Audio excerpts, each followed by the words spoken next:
The conviction against resistance answer that sounds great, but fails the bar raiser. Most candidates describe a bet that eventually won people over, and that is exactly the story the bar raiser is trained to see through.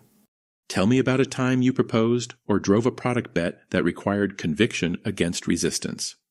This question is testing Be Bold, Meta's expectation that you take calculated risks and back them with real reasoning, not just confidence.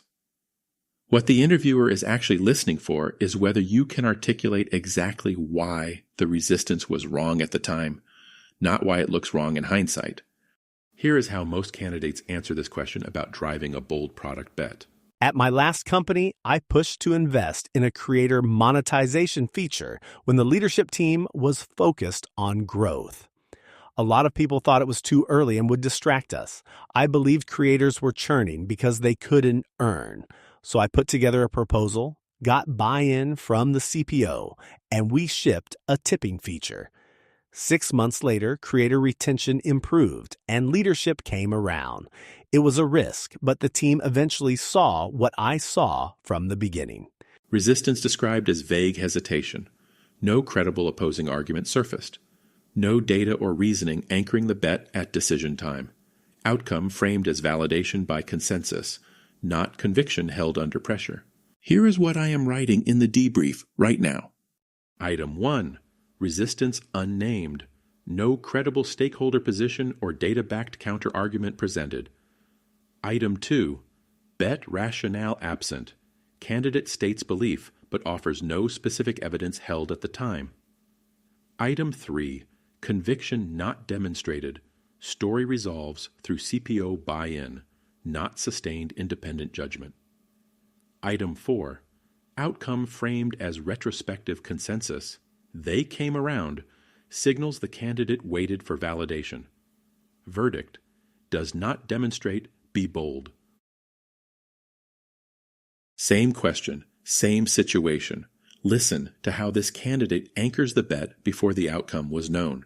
We were seeing 2% monthly creator churn on our platform. Leadership's position was that monetization was a year 2 problem. Their specific argument was that adding payments infrastructure would slow our growth roadmap by a quarter. I disagreed, and here is why I was confident at the time. Our exit survey data showed 61% of churning creators cited inability to earn as their primary reason, not product quality. That meant growth without monetization was a leaky bucket. I built a lightweight tipping MVP scoped to 6 weeks, held the line through 2 roadmap reviews where it was nearly cut, and shipped it without delaying the growth sprint. Creator 30-day retention moved from 41% to 58% in the cohort that used it. The resistance was reasonable given the engineering cost framing, but it was wrong because it misread the churn driver. Opposing argument named precisely. Engineering cost versus growth roadmap trade-off. Bet grounded in specific data held at decision time. 61% exit survey signal. Conviction demonstrated under repeated pressure. Survived 2 roadmap reviews.